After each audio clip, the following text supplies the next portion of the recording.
Hey, it's Jim. If you'd like to be part of this podcast as an advertiser, get a hold of us at JimReithUnleashed@gmail.com, and we have rates to match your budget. Trust me. JimReithUnleashed@gmail.com.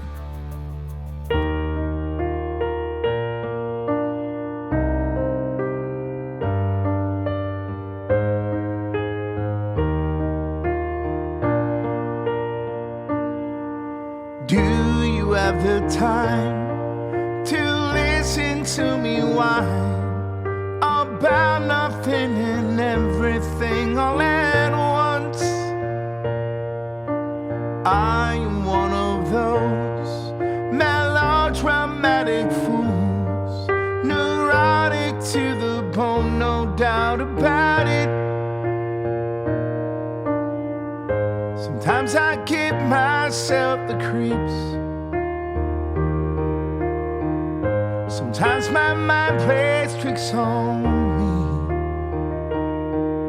me. It all keeps adding up. I think I'm cracking up. Am I just paranoid? Am I just stoned? Welcome to the Jim Reith Show Unleashed podcast number 17 already. Can you believe it? Producer Bill, 17. There's an executive order out that 18's our last one. Don't be telling people that. I'm kidding. All right, listen, our Yahoo of the Week is an easy one, and that's Representative Andy Ogles. Did you hear about this guy? He has proposed an amendment to the 22nd Amendment that would allow for a president to run for a third term. We throw these things around like it's no big deal to amend the Constitution of the United States. So that's our Yahoo of the Week. It's absurd. It really is. And by the time President Trump is finished with this term, and I do hope that he, survives and finishes the term out, he'll be 82. I don't want an 82-year-old guy. I don't want Biden. So, come on. This is just stupid. And I think Obama would come out of retirement and run again anyway just to beat him. So, these are Yahoo of the Week. It's just absurd.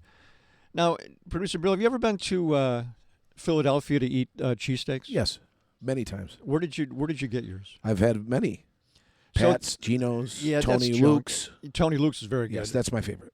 Jim's on South Street I went to, and also in the Reading Terminal, John's Roast Pork.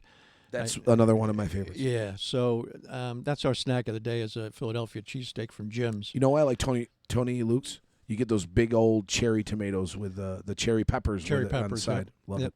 Yeah, it's I stay away from Pat's and Geno's. That's all touristy stuff, and they expect you to order a certain way, and it's just ridiculous. I went to Jim's and it was ridiculously good. So that's our snack of the day today.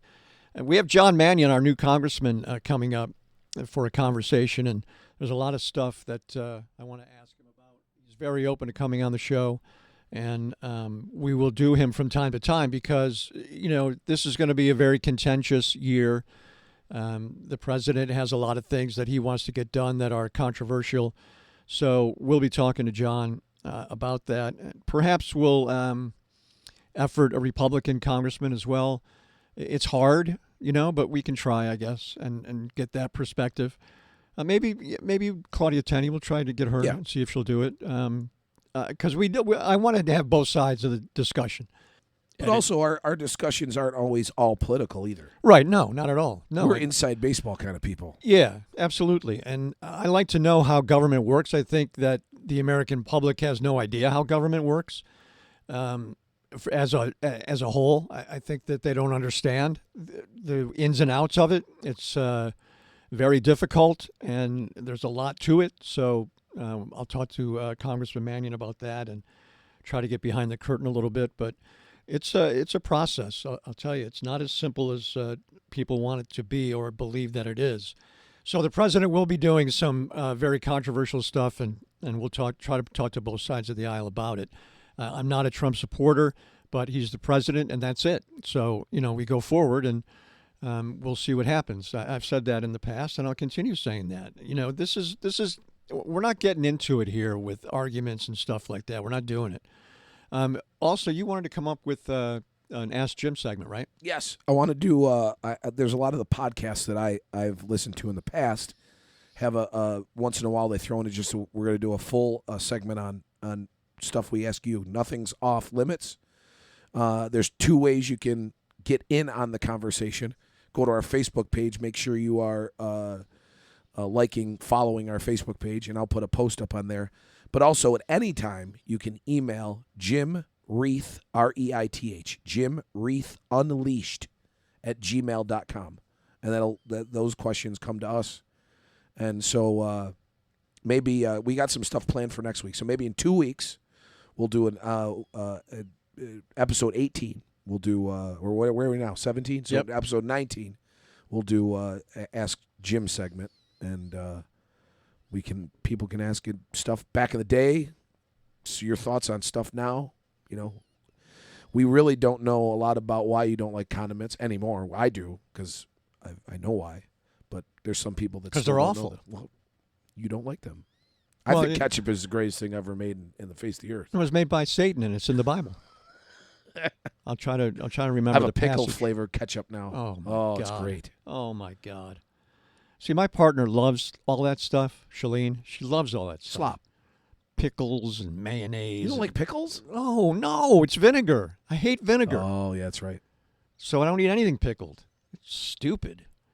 Mustard. Come on, man. Mustard's the worst. Salt is the only. Pepper. Black pepper is my favorite spice. Really? Oh yeah, I love black pepper. Now I like salsas and stuff like that, but that's a sauce. That's not a. And gravy. Gravy's a sauce. I could eat a bathtub full of gravy. No condiments. No. Gravy. I've hated condiments ever since I was a kid. Mustard especially. Ugh. I remember back in the day, somebody had got you custom made mustard and ketchup Heinz bottles with your name on it, where it said Heinz instead of Reith. Yeah. People are funny. So if you have questions, that's the way to go about it. We'll pick them out. I'm not going to. There's some stuff I won't talk about, obviously, but you can ask me almost anything. I don't care. I'm old. I don't care about anything pretty much anymore. I can't wait to get that. I'm getting there. Just not caring. Yeah. Just worried about what's going on in my little universe, and that's it. That's it. And that's what I try to tell my kids. Look, don't worry about big picture stuff, okay? Don't worry about what President Trump's going to do, because very little of it's going to affect you personally. Worry about what the guy that we put on a town board is going to do, okay? That's the stuff that affects you most directly. For instance, in this area, okay, illegal immigration. It doesn't affect us. How does it affect us? It doesn't. Canadian immigration. Yeah, right.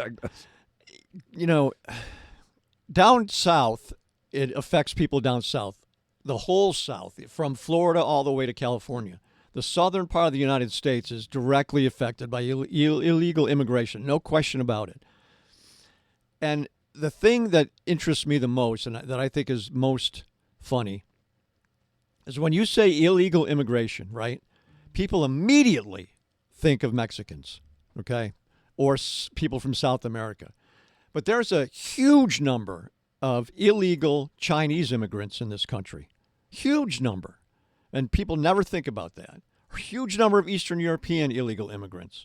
And illegal immigrants are not just people who cross the southern border or the northern border illegally. It's people who are here on a visa, and that visa runs out and they stay. And you know what? That's not a bad thing. They're here on a visa, and if they stay, they're probably working. And if they're working, they're probably paying taxes. So this is a whole thing. It was a populist thing to crack down on. He has started rounding people up in some major cities. He focused on Chicago to begin with. But he tried shipping some to Mexico. They refused the plane. Tried shipping a plane of them to Colombia. They refused it. So he slapped a 25% tariff on Colombia. Colombia then slapped a 25% tariff on us. So this is just going to go on and on and on. And it's a red herring, because it's really not that big a deal. And it's really not something that affects us here in the Northeast directly.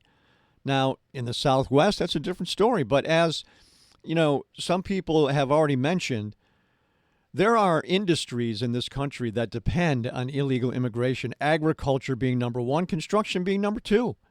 You can't build a house in, let's say, Southern California. Like, let's look at the Los Angeles area where they lost 13,000 houses.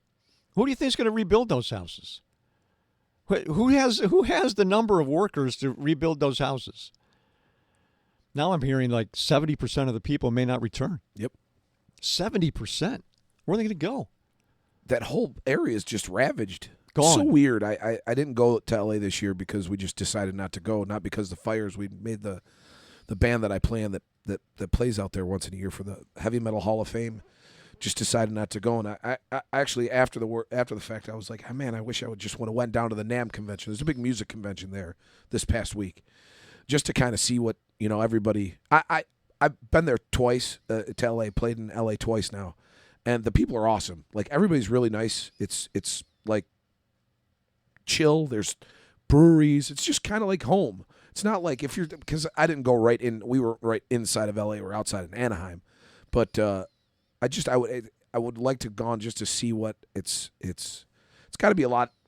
It's got to be a lot different there now after that. Yeah, I would think. And I want to know how many lives have been ruined, and look how many careers are ruined. I mean, it's not just houses that were destroyed; it's businesses too, and it's an awful thing. It really is. But the thing, you're right about California. We're very insular here. A lot of people don't travel out of the Northeast who live in the Northeast for some reason. It's weird. But when you go to California, I mean, the first time I was in California, I was in the Navy, and I'm walking down the street, and people are saying hello to me. Yep. They're just saying, hi, how's it going? I'm like, are you talking to me?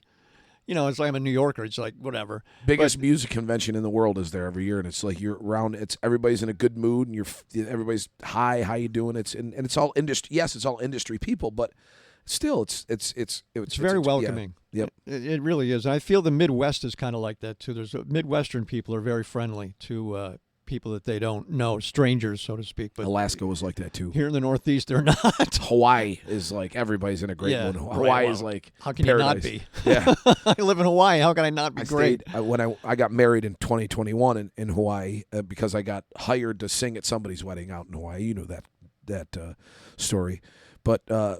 We got married on the Friday morning, so Saturday was we made it our honeymoon day, and we just kind of like went to all the bars that are like on the strip that's on the ocean. Everything's on the ocean, obviously. Right. Papa Kona was the big restaurant that the folks that I went to sing for, that's where they got married, at that entertainment bar restaurant kind of facility.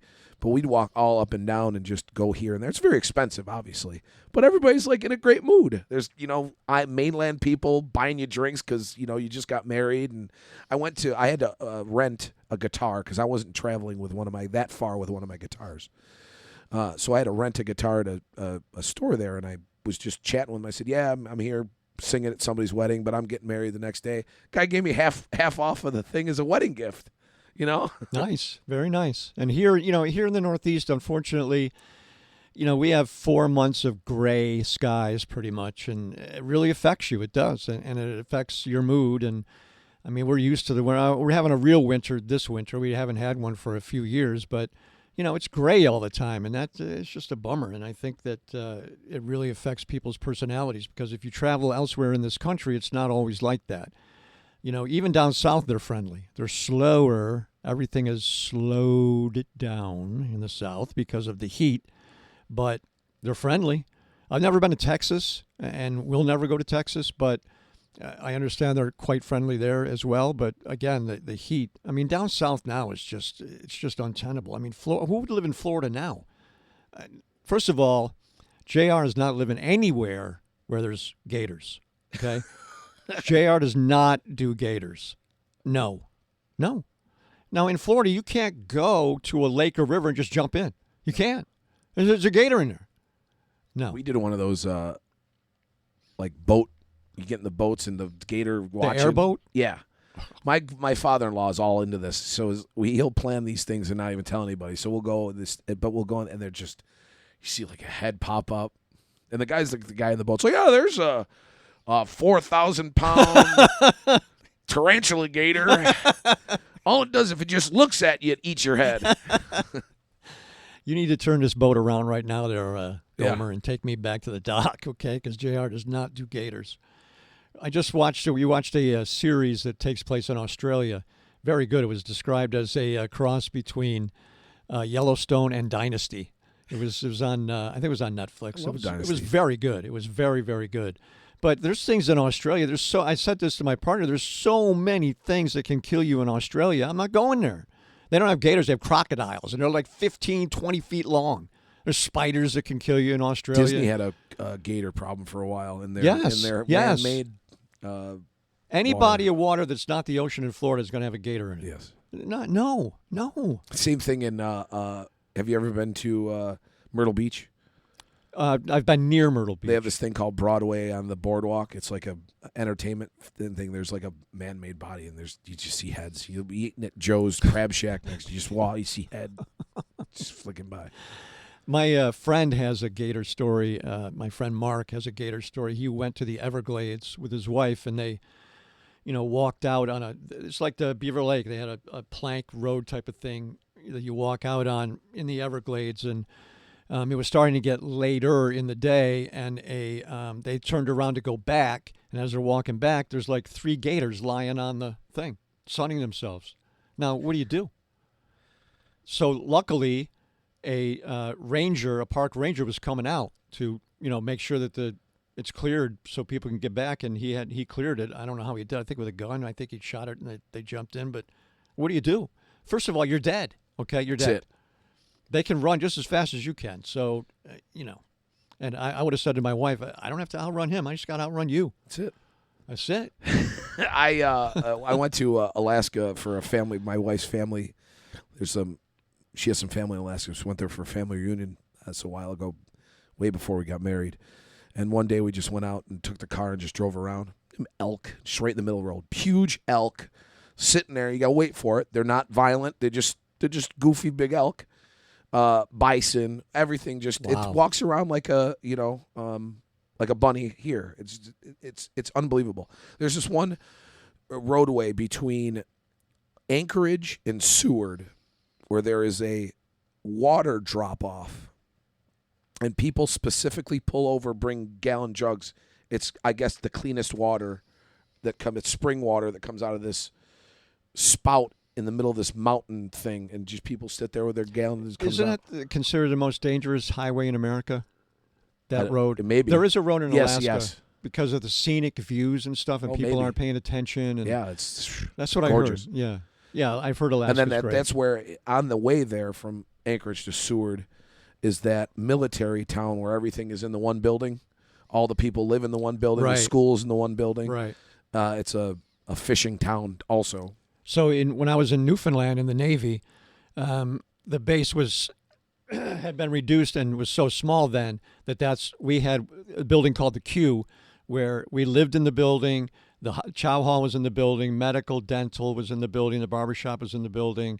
So you're basically, except when I went to work, I had to go to other buildings, but most of your time was spent in the Q. So in environments like that, it makes sense. It really does. Newfoundland was cold and windy. Seward is an awesome little town right on the water. Now, Anchorage is a big city, right? Yeah. Anchorage, it looks like your normal city. So when we went to Seward, my wife's uncle is a retired Air Force, I think, and he was based out of Seward, I think, at one point. And one day, all the guys were going to go on a big fishing charter. Not this guy. This guy went to the breweries instead. I don't fish. But it's so plentiful that I think it was like $300 or $400 a guy for the charter. But everybody got their maximum. Wow. And we had, fresh fish the rest of the night at the compound where my wife's cousins, runs a big landscaping business. He put some sort of contraption in his trucks for GPS of things, and one company bought it, and it's like a big thing where they're out there now in Alaska, and they got a place in Reno. It's my wife's family's that they're all over the place. Irish, we've had the Irish come over. Pendergast is their last name. We've had the Irish come over for a funeral because there's a Pendergast family. What are those things called? Cemetery in Phoenix that came from the Irish, the Oh, old no when kidding. they came over, they had all this area. Wow. So my in-laws own a piece of the farm area still, and then that cemetery has just been given down in the and so I go and help mow the lawn at the cemetery. But we had a few years ago, we had a good old-fashioned Irish funeral with bagpipes and the kilts and the party and the whole thing. It was That's great. Cool. I think that's our next big trip is Ireland. That's what Brady wants to go really love to see Ireland. Yep. All right, let's get into it. We got to talk before we get into anything. We got to talk about what's going on in the world of football, because talking about gray skies, this community's already ready to jump after that game. Yeah, it's a shame. I wanted to see Buffalo in the Super Bowl. I think most people did. I don't know. There was no bad calls, so you can't blame the refs. I didn't see any bad calls. Maybe one, but that's not why they lost. They lost because Kansas City is very, very good. Okay? They're exceptional in a lot of ways, and it starts with their coach. Andy Reid is a football genius, okay? He was very successful in Philadelphia. He's been incredibly successful at Kansas City. They're just better. And the Super Bowl is going to be off the hook, okay? You got two of the best players right now in football, Patrick Mahomes and Saquon Barkley. Oh. It's going to be a high-scoring game. It's going to be a fun. I don't think it's going to be a stinker Super Bowl. No. I know people are upset that the Buffalo Bills aren't going to be in it, but I saw one of the commentators said at one of the games yesterday, said there's a lot of people that they're sick of Kansas City. They're always winning, but this is history. No other team has ever done this before. No. And if you're sick of them, well, beat them. That's the bottom line. Beat them. I think the Eagles are going to win, frankly. I really do. I think their defense is much tougher than Kansas City's defense. So I think the defense will win it for Philadelphia, but I think it's going to be a great game. And I think it's going to be back and forth just like last night was or the other night was. And I think it'll be great. I really do. I wish Buffalo was in it. And I'll say this, and a lot of people aren't going to like this. Josh Allen is not as good as Patrick Mahomes. He's just not. He's not. So... And he doesn't have the tools, and he doesn't have the tool. He doesn't have the rest of the tools. No, he doesn't. I mean, the offense for Kansas City is practically perfect. Okay, it's almost perfect, and they pick up Kareem Hunt, and he goes off. Kareem Hunt was a very, very good running back. Anybody could have had him, and they picked him up. They make very, very good moves. They're good from the top down. They're good from the GM all the way to the kick returner, who's also very, very good. Their coaching staff is second to none. Andy Reid is the best coach in football, and they're just better. That's all the only way you can put it. I just think Philadelphia is a better team overall. I think their defense is better than Kansas City's defense, and I think that they're going to pressure Mahomes, and he'll be running all over the place the whole game. Now, that's his game, so it's going to be up to the defensive backs to be able to cover the receivers and to cover Kelsey, but I'll take Philadelphia. I will. I think they're going to win. I agree. I think Saquon's going to be MVP. Yeah, he's amazing. And, I'm a Giants fan and have been since I was a kid. I hated to see him go, but the Giants' offensive line is like, it's like high school playing against the pros. Their offensive line sucks compared to Philadelphia. Philadelphia has a brilliant offensive line, especially when it comes to blocking for the run. So you put Saquon in a position like that, he's going to have the year that he had, which was amazing. And he is amazing. And, he gets into the second level. He's and misses one tackle, he's gone. You get past the line, get into the secondary, miss one tackle, he's gone. He's gone. He's done it like, I don't even know how many times in the playoffs. 5 or 6 times over 50 yards. It's ridiculous.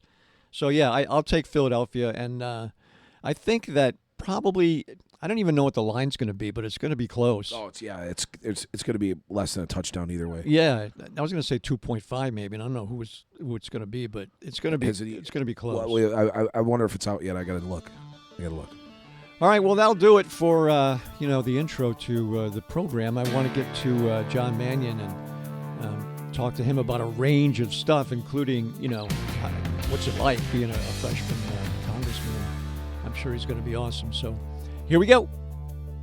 We are very happy and privileged to have with us today our brand spanking new Congressman, John Mannion. John, thank you very much for joining us and giving us your time today. Thank you for having me on, Jim. I think more than ever, podcasts like this are important as we've seen changes in the media over the course of a generation. So I have great respect for you and enjoyed listening to you for years. And I'm glad I have the opportunity to be on. Thank you for that. I appreciate that very much. Let's talk about your first experiences in the snake pit that is Congress in Washington. What's it been like for your first few times down there? Yeah, well, I'll start with this. First of all, you get elected, and of course, the president was also elected on that same night. And what we saw was a barrage of nominations. So until I got sworn into office, and of course, I think anyone objectively would say that some of these individuals are duly qualified and have the character integrity to do it, but many of them do not. And that's, of course, very concerning. And we saw a barrage of them, which sometimes can be overwhelming for the media or for people trying to pay attention. But my experience has really been a good one as far as it relates to the House. I've been through 3 training sessions. So just a week after, less than getting sworn in, we're in DC for 10 days. We go through a number of items: how to run an office, how to hire, but also the legislative process, taxation, tariffs, the current economic state, budgeting, national security, all very good. Then 3 days in Harvard a couple weeks after that. And then after we started, just about, I think it was 2 weeks ago, I was in Williamsburg for 3 additional days. So there's definitely high quality bipartisan participation training. Not everybody was there for all of those. And now, since I've been sworn in, and even prior to the inauguration, the legislation that's coming forward is certainly highly politicized, controversial topics that again is designed to be political in many ways and put people like me in a swing district in a difficult situation. But living here my whole life, I feel like I know where many of these issues, overwhelmingly where people stand on them, and I will continue to be true to my word and do my best to be a good reflection of the district and not necessarily just a rubber stamp for the party. Well, yeah, and your first vote was with Republicans pretty much, right? There you go. I mean, this was not by accident, and the bill, which is named by the Republicans, the Lake and Riley bill, is about basically the ability to detain someone who is here of a legal status, be that overstaying their visa or whatever the case might be. And then they are, again, this is a lower bar, but charged with a crime. And that bill, I voted yes on. It went back to the Senate, came back, and then added to it were actions like charged with an assault on an officer. This was after the president pardoned the January 6th rioters. 1,500 individuals provided clemency or commuted their sentences. So anyway, I look at where people stand here, and we are rule followers in Central New York. So I think most folks would say you should be here legally, and then if you are, I think a higher bar would have been charged, but it was left at it was charged, not convicted. Still, I think most people fall on, we should have the ability to detain these individuals. And that's where I fell on that vote. I think we have to acknowledge where we are in this country as it relates to immigration. We're long overdue on comprehensive immigration reform that has to be bipartisan and also has to be done in a forward-looking way. We're hearing already the number of individuals that work that are undocumented. I mean, we've created this scenario in construction, like a third of the construction workforce are undocumented individuals. And I come from a labor background. I stand for unionized labor and a fair process when it comes to contracting and using individuals that receive a fair and prevailing wage. But the reality is, in agriculture, in the leisure industry, and in construction, our economy, the base of it is contingent upon undocumented labor. So this is a much more complex dynamic than just we have people who are in the country. We need those people in this country in many ways because our economies are reliant upon them.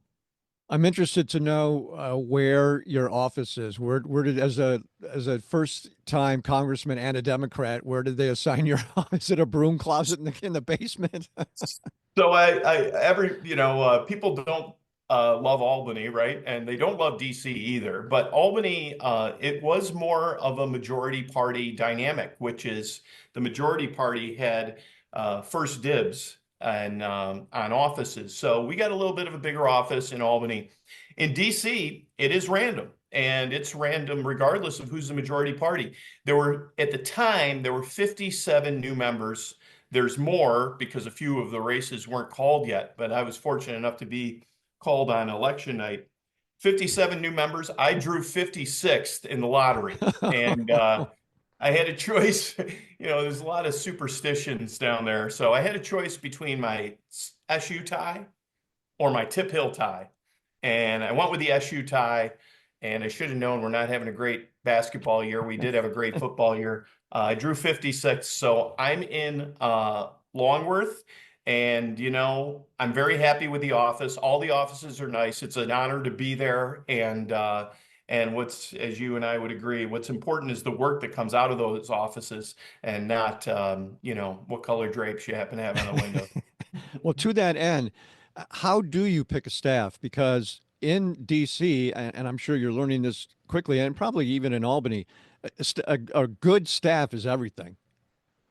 It is. I feel like my success in Albany, and I feel like we were successful, was attributed to the work that the staff does and making sure that I'm informed, I'm prepared, and we're ready. We're ready for legislation that comes forward or to advance our own legislation. So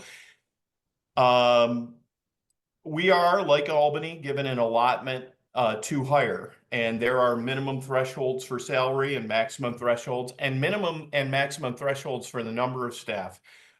So I did bring some of my Senate staff along with me.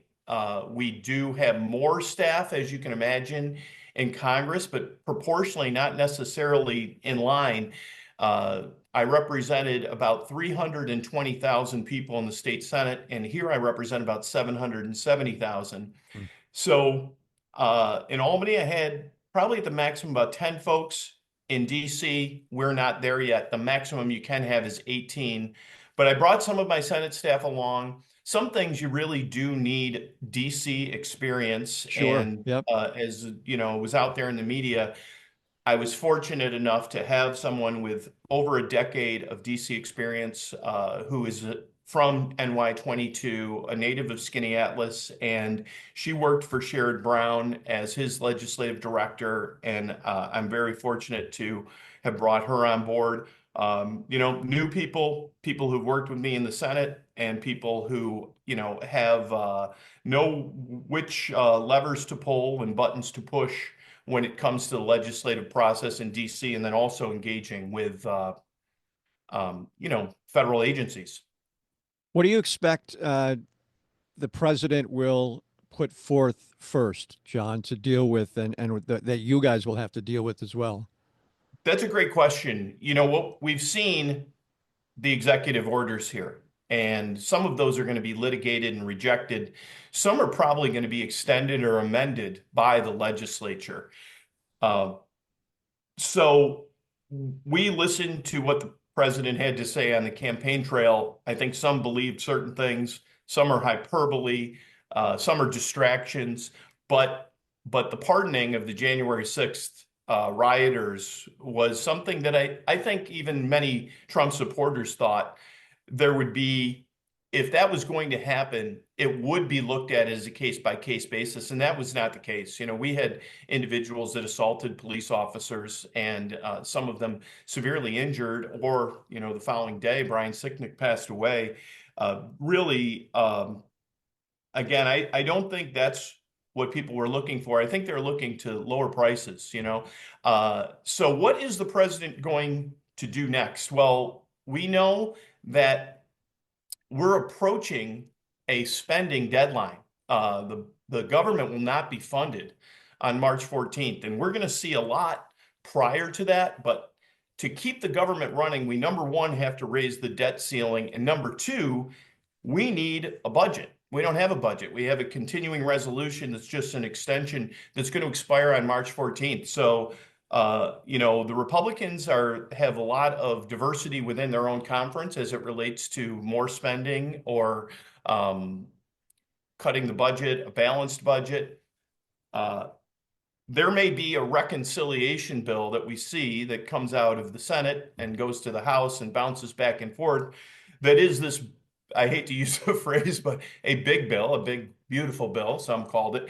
We'll see if that actually happens. The Republicans have the trifecta. They're in the majority, and we're going to see what they have to do. They've got to get in line together to make sure that they've got what they want in that bill. But we're going to have to fund the government. And there could be a lot of things coming down the pike. There could be a lot of things in that omnibus bill, but a high priority must be that we fund the government. If not, we'll have people put on leave, some mandated to work without pay. And that's a dynamic that I don't think anyone wants.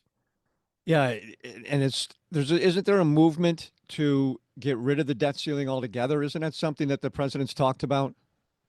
That's true. I don't think that it is going to happen in a Republican majority with many of their most conservative, fiscally conservative members. I haven't been a congressman for more than, let's see, 24 days here.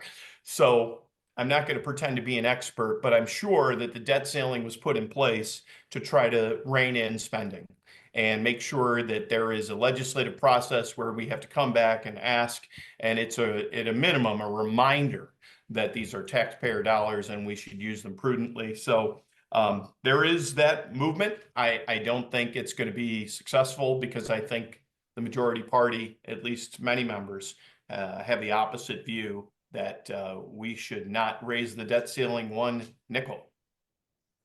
Let's give us a look behind the curtain, John. And so what happens is each party caucuses, right? They get together and meet, I guess, regularly. What goes on in those type of caucuses? Yeah, that's a great question. So Monday is a day where we come in and there's usually votes late at night. Some of those votes are on suspension, they're called. So they're basically been negotiated between minority and the majority leadership in the House, and it requires a 2/3 vote, but these are generally pieces of legislation that would be overwhelmingly supported, and that's Monday night. First thing Tuesday morning, we have either a chair meeting, what is called caucus meeting, you could call it, or a whip meeting, depending on who's leading it. And it's basically a rundown of legislation that are on this suspension list, but then also, more importantly, some of the more controversial bills that may come up during the week. Sometimes it's one bill a day, sometimes it's a couple, and sometimes, the majority party is the one that's advancing those bills to the floor. So sometimes we have no votes, or this past week, they cut the Friday vote. So there was no votes on Friday. There's presentations usually now we're in the minority, so the ranking member of very important committees, also by leadership. And they run through the bill. They run through the legality of the bill, the constitutionality of the bill, history as it relates to it. And as you can imagine, there's some pieces of legislation that are going to be overwhelmingly or unanimously, usually rejected by the minority party. Um, we are independent of the recommendations of the caucus. In fact, some of the legislation that has come up, there's more of a direct, I guess, recommendation, a stern recommendation to show our strength and our unity and reject what might be, some policies that really hurt Americans. But even then, when that has happened, we have had members of the party, not vote with that recommendation. So I do think it's in a compact period of time. It's about an hour. People are given, members of the minority are given opportunities to speak from a microphone. But because there's literally 215 of us in a room, it has to be pretty, I think leadership does a good job of letting people's voice get into the conversation. And there's certainly lots of opportunity for follow-up, but it's structured in that there are time limits because, again, we would be there all day. And in Albany, I had a bit of a different experience, which was we never knew how long our caucus or conference meetings would go. And 42 people with an ego in a room can drag those out. Definitely can. Have you been surprised by anything yet? So I'll give you a couple numbers. This was surprising to me, and really it makes it even more of an honor to be able to serve Central New York and the Mohawk Valley. We sat in the chamber the first time, and the House historian and parliamentarian presented, and they talked about the number of people and the House building itself, the Capitol, but the House floor itself. But how many people have served in the House of Representatives? And that number is 11,000. So I see that number to be a pretty low number in the history of this country. Only 11,000 people have been able to, advance legislation, cast a vote in the House. Of those 11,000, I'll turn it on you, Jim, if you're okay with this. Yeah. Of those 11,000, take a guess how many you think have been women. I want to say 125. It's a good guess, it is 250. And in this freshman class, I believe we have 17. So about 8% of the women that have ever served in the history of the House of Representatives are coming in my freshman class. So that was surprising to me. Another thing I will say that I think is a good thing is that now the majority party, they hold the cards, they do, but there is an amendment process in the committee. And I'm on education and workforce and agriculture. I just got named to those committees this past week. There's real work that can be done in those committees and amendments added to legislation. Now, the majority of those amendments that are going to get in are going to be from the majority party, but the minority party does get some in. And then there is a process, also an alternative process through the Rules Committee, where again, you may not see a lot of this, but there's potential for amendments. So I think that's a good surprise. And again, not to pull back the curtain too much, but in Albany, it was really majority driven. Changes in legislation were frequently made in the conference versus in the committee itself. Committee meetings were pretty quickly run. But I ran the Disabilities Committee. And when a Republican came to me and said, there's a task force here, John, there's no minority party appointments to this task force. That's wrong. It's not bipartisan. I would pull that legislation back, go to my leadership, advocate for it, and frequently get that changed.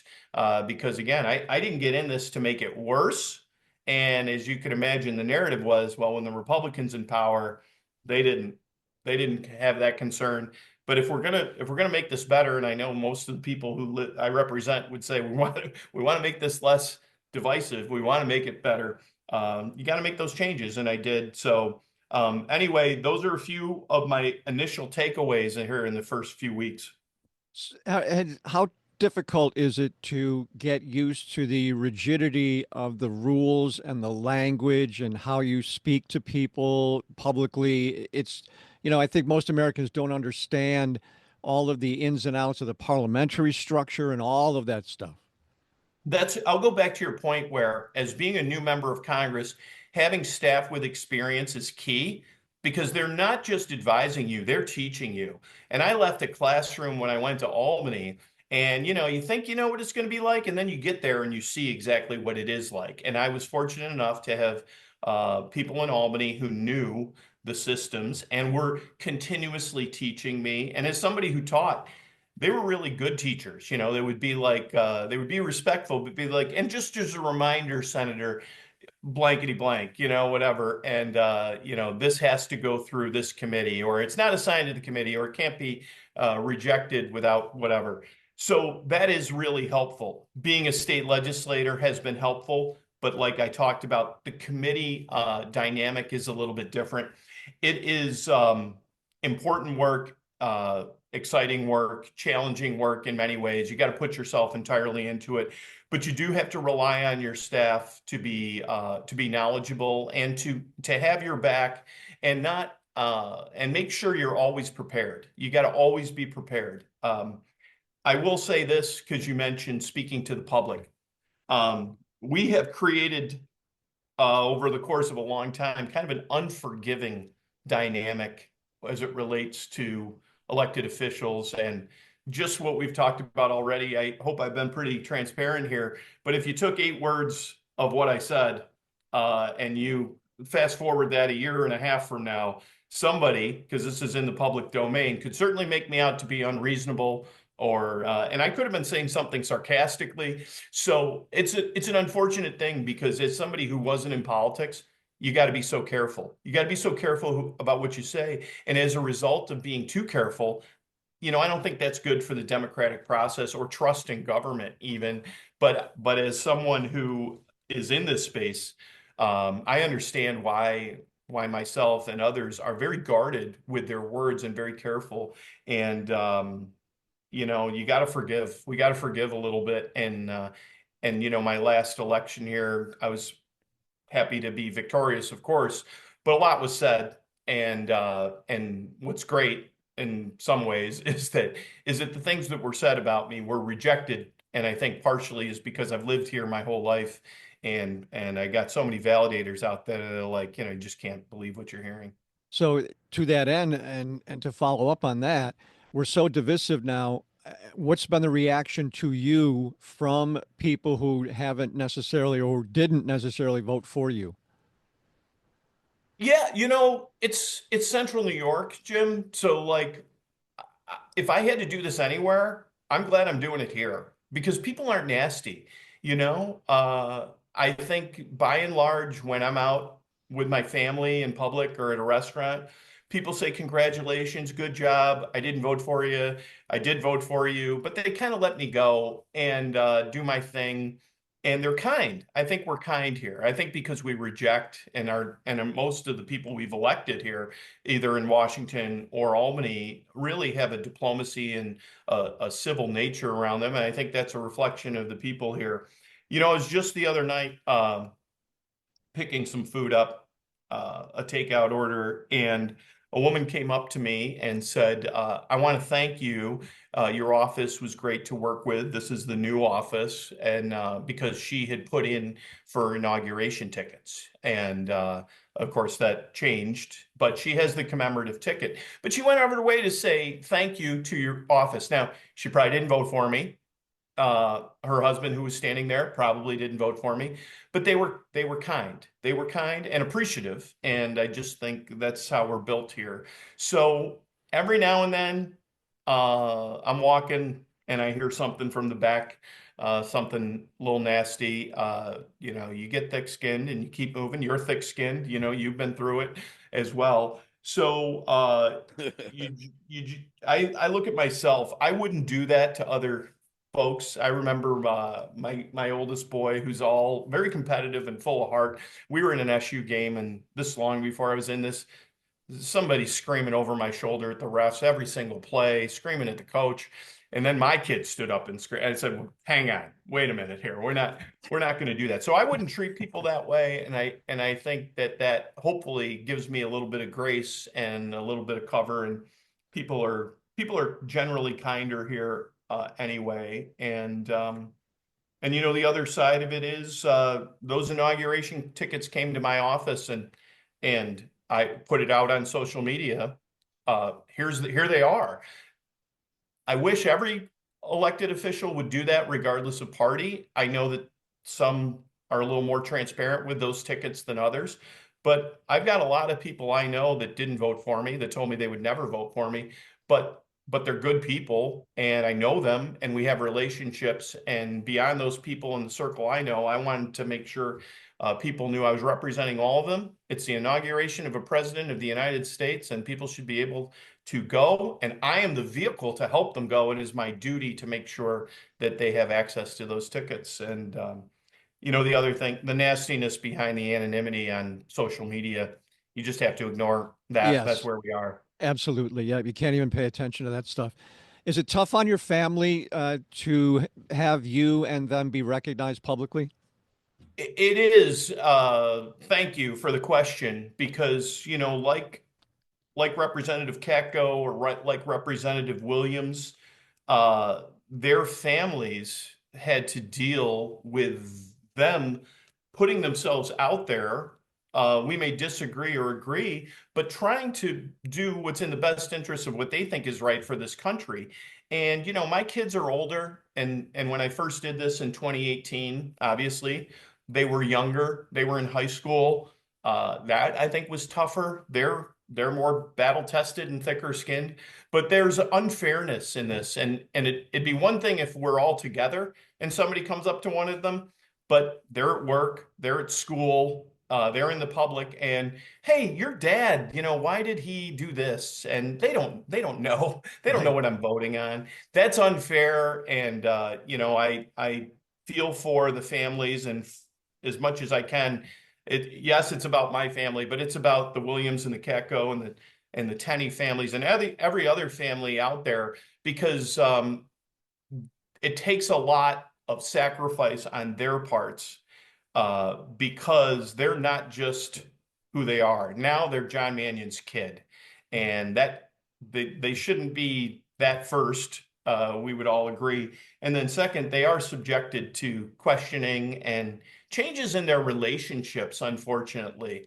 I am not out there bashing folks, but when you're in a debate and you're asked a question, and they asked me about, this was preemptively, the what should happen if Donald Trump actually does commute the sentences of these January 6th rioters. And I said it should be denounced and by everybody who's elected, because we know that that was an attack on our democracy and the peaceful transfer of power and the certification of election. I think after that one debate, all of my kids and my wife had a change in at least one relationship, because I went after somebody's guy, Right. that Yep. they're loyal to. Yep. Yeah. Yeah. It's not fair. You're right. You're exactly right. Before I let you go, where were you sitting for the inauguration? So I was going. I I have driven to DC. I have flown to DC. That was good. We know how flights happen in central New York. My flight was canceled. I woke up at about 3:45, 4 o'clock, to go to the airport and get on a flight, and it was canceled and rebooked to a flight where I would not make it. There was bad conditions and also security at the Capitol, where I couldn't just walk in. Oh, I had to yeah. be in that rotunda at a certain time. There was no way for me to make it, so I did not. I did not attend. I had every intent of attending, as it's the inauguration of a president. I know some did not attend as a show of like protest, but that was not my position. I got there later in the day. I certainly wasn't invited to any inaugural balls or anything like that. But I didn't get there till later that evening, and I did watch it as best as I could. Part of it I missed because I was in the air at that point. Well, I appreciate your time. One more Oh, quick sorry. thing Yep. before you go, Congressman. I apologize. The Speaker of the House just invited the president yesterday to speak to Congress on March 4th. For this, what I would think is the deadline. Yeah, it's the State of the Union. Gotcha. This is your first, go at it being a congressman. What are your thoughts? Politics aside, what are your thoughts about your first State of the Union? Well, I'll be there. Like, this is one of those moments where, like the certification of the election, I have a duty to be there and to listen. I'll be well behaved, I can tell you that. I don't believe that any member of Congress should, if they could survive, a high school math class without hooting and hollering and screaming back at the President of the United States, I think they should be able to handle it on the House floor. So I will be there. I will listen, and we will see, where the president's agenda is going and what the House majority is going to do to advance that. And again, I'm going to do what I believe the majority of the people of the 22nd district would want me to do. But I was wondering when that would be. And of course, prior to the expiration of this funding bill, we'll see what the president has to say, and I'll be there. excellent. Thank you for your time, Congressman. I appreciate it very much. And as this 4 years unfolds, I'm sure if you're willing, we'll talk many, many times. I'd be happy to. I really appreciate you having me on, Jim, and your fairness, and you making sure that people out there in Central New York and beyond are informed. Thank you. Thank you. Hello, it's producer Bill, and boy, do we have some merch for you, and all you have to do is go to the Jim Reith Show Unleashed.com. That's right. The Jim Reith Show Unleashed.com. And yes, Reith, REITH. The Jim Reith Show Unleashed.com. You can get your hoodies, t-shirts, coffee mugs. We've even got cell phone cases at the Jim Reith Show Unleashed.com. So I appreciate the congressman giving us a half hour. That was really good stuff. And I really like looking at things behind the scenes. I like, getting into people's heads and really finding out what they think of stuff, how they, react to things and how things make an impression upon them. And that's the kind of stuff that I like to get out of people in an interview. I remember I said to Matt Driscoll one day on the air, I said, how cool is it that you're mayor of Syracuse? I want that. I want a real reaction. He said, it's very cool. So the problem is all of these people, the majority of these people are good people, either side of the aisle. It's right. Just, I it's agree their with that. ideals. We don't, if people don't, their ideals don't match together sometimes, then that person is, this or that. But when it comes down to when you get behind the scenes, that kind of stuff is the cool stuff to know and to learn about. Absolutely. That's what I would love to walk around with him for a day. Yeah. Yeah. And get his real take on stuff, not talking to anybody but you. You know what I mean? I mean, you do. He was right. He has to be careful about what he says because you can take little snippets of stuff and then put it on TikTok or whatever, and it's off and running. So I agree with him on that for sure. We'll try. Awesome. We'll try to get Claudia Tenney on. Yeah, that would be great. Okay, that would be great. And next week we're going to get back to back in the day, and we'll do hopefully a nice long back in the day segment, which we're still trying to set it up. So that'll do it for episode 17. All right, take care of yourself. God willing, we're back at it next time on the Jim Reith Show Unleashed podcast.